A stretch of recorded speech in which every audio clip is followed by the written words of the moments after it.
So I take it this is the seer's home. Offerings to Valka. 2 chickens from Snæfrid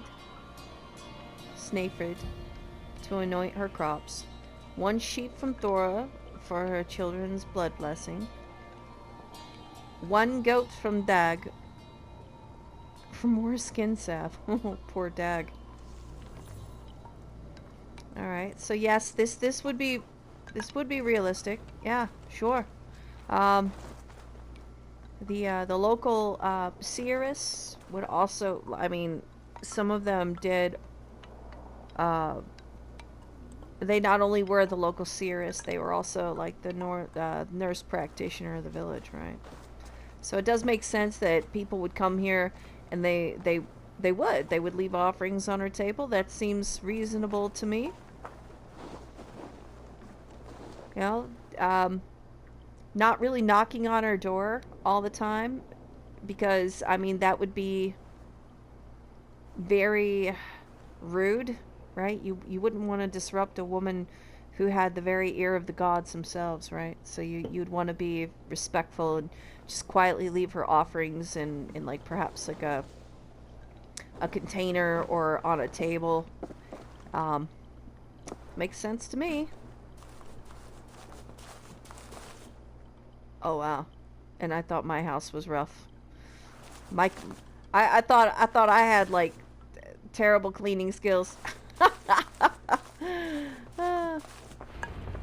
Hamuram. Hamuram. Volca? Hush. I need silence to hear the songs of nature. Hamuram. Hamuram. Svala. She gives praises and she is greeted. For your hearing I hearken, O ancient ones, great Odin, great Freya. I give you thanks for your gift of Seder. She gives thanks and she is blessed. Eivor, it has been some time. What brings you so far to see me? I have come for your advice on a private matter. Come. Is your mother well? Her mind is a jumble. She speaks to spirits. I fear her final winter has come, but she has me. Now, let her speak to your needs. I have had a vision. A powerful vision. It may have been my battle lust, or a delirium caused by the cold, but... Describe it for me. After 17 years, I saw my father's axe again. And when I touched it, the vision came on fast. There was a wolf, howling and fierce. And then a figure. A graybeard in a cloak. With a single eye. He bid me follow him. Ah, the High One. He calls to you. Perhaps he means to speak with you, deliver a message. Only through Seder will you see more clearly and unravel the threads that sit tangled upon your mind. This will not take long.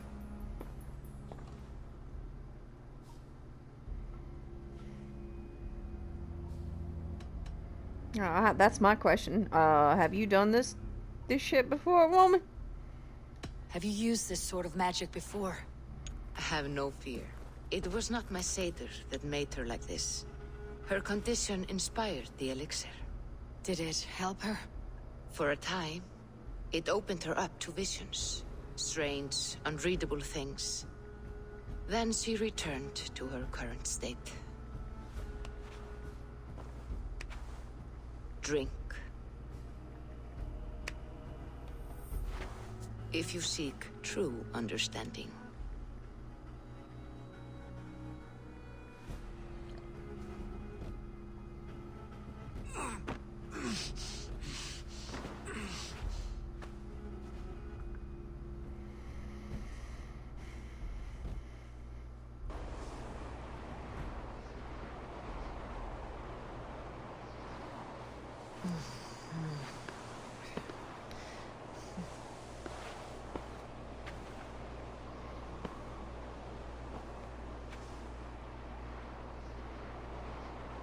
I saw nothing, Volca.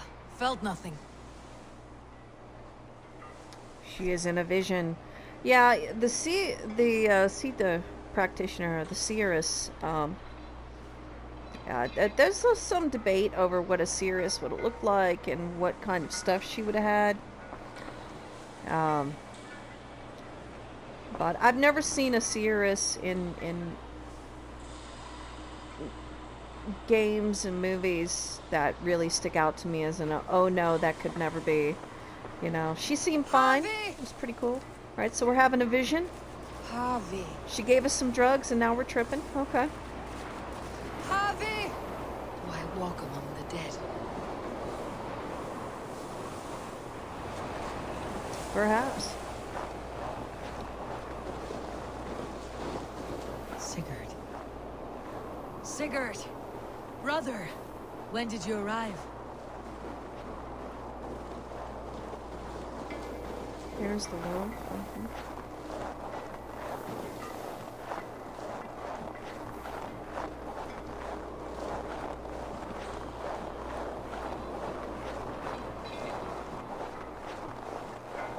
What is this?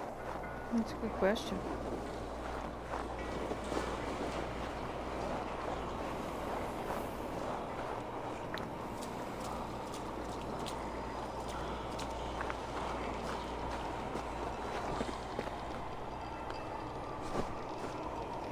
Okay, so this lady here, I'm assuming is a Norn. Ah, that's 1, 2, 3. So there's 3 Norns. Okay, these, I'm assuming they represent the 3 Norns. Past, present, and future. They sit and weave the fates of men. Okay. Cool. Very cool. Yeah, I'll tell you what's not cool. That guy can walk really fast. And we are struggling. Oh, so there's a gate here. It's decorated.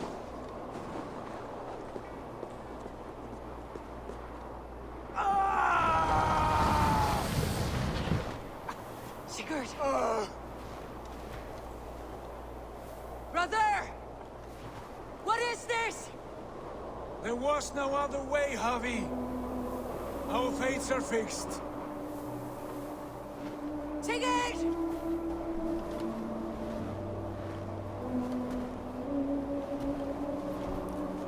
So his hand was it tore off by the wolf like the god Tyr? Tyr is a one-handed god. Said that his hand was bitten off by the wolf Fenrir. Is that what this What has is? happened? This was not for you, Javi.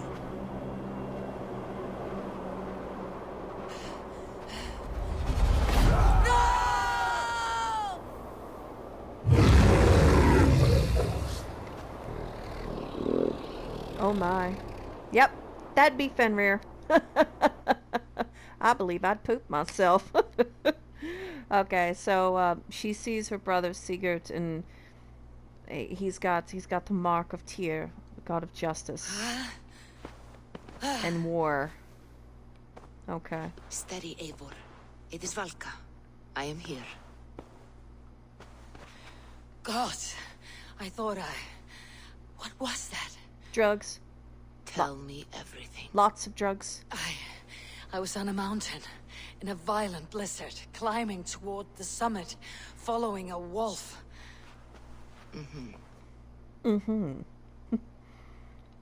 Yeah. Oh, then the Norns were there. Yeah. I saw Odin and the Nornir spitting the threats of fate. They were watching me. Not watching. They were showing you the way forward.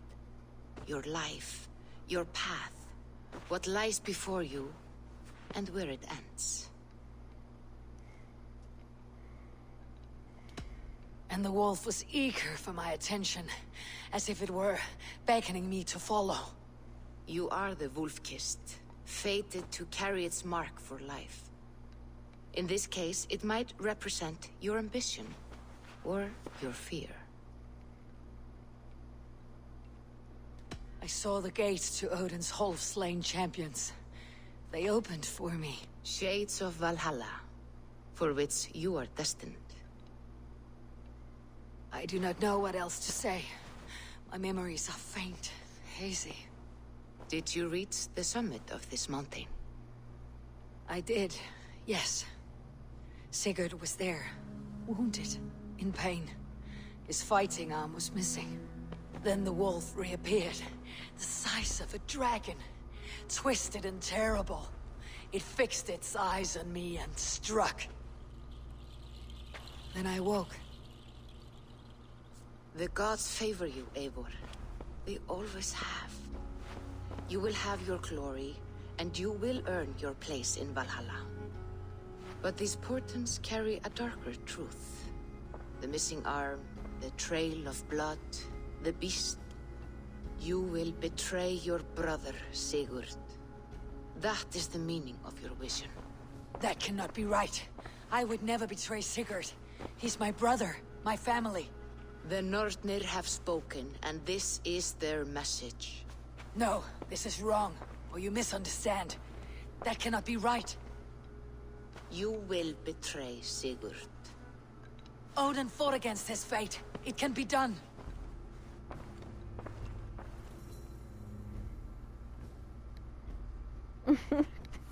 Okay. Alright, so two things here. Like that was I really like that was very interesting. Very, very intriguing.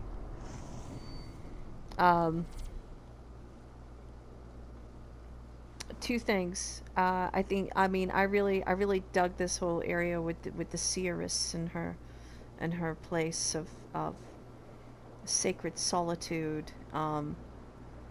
I love that. That was very well done. Very cool. The seeress's hut. She lives alone, but there's a clear path to her hut.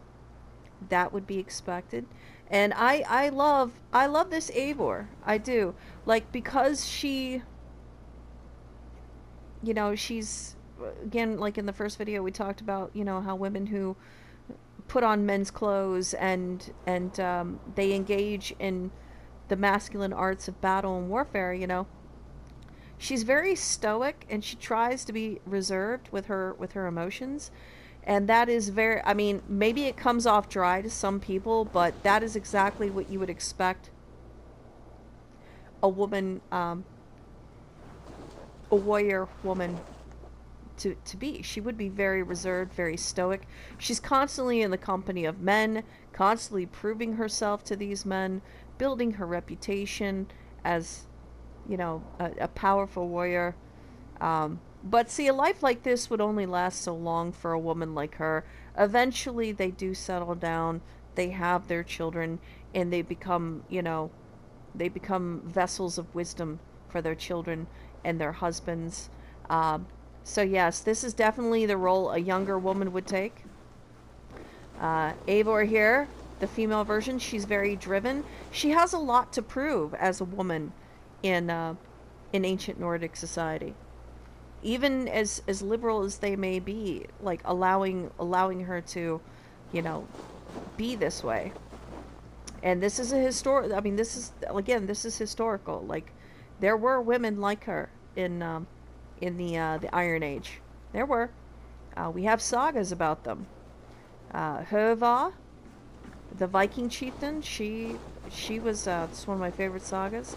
Hrolfkaki, and there's like 3 or 4 others just off the top of my head. I could go on and on and on about this topic, but, you know, I love some things about where this is all going. This game is incredibly, like, it's huge. Like, I've spent, I want to say 4 or 5 hours just dinking around in this world. And I'm still in Norway. I haven't really progressed the story that far, but I'm feeling how overwhelmingly huge this experience is. And I would imagine that this would be a completionist nightmare. I mean, there's a lot of stuff I walked away from. The lady who wanted you to find her comb. There's notes strewn throughout certain camps. I just left them. Why? Because, you know, I'm not going to go chasing after every little parcel of paper, right? You know, I'm wanting an adventure, so I'm probably going to skip a lot of the side content.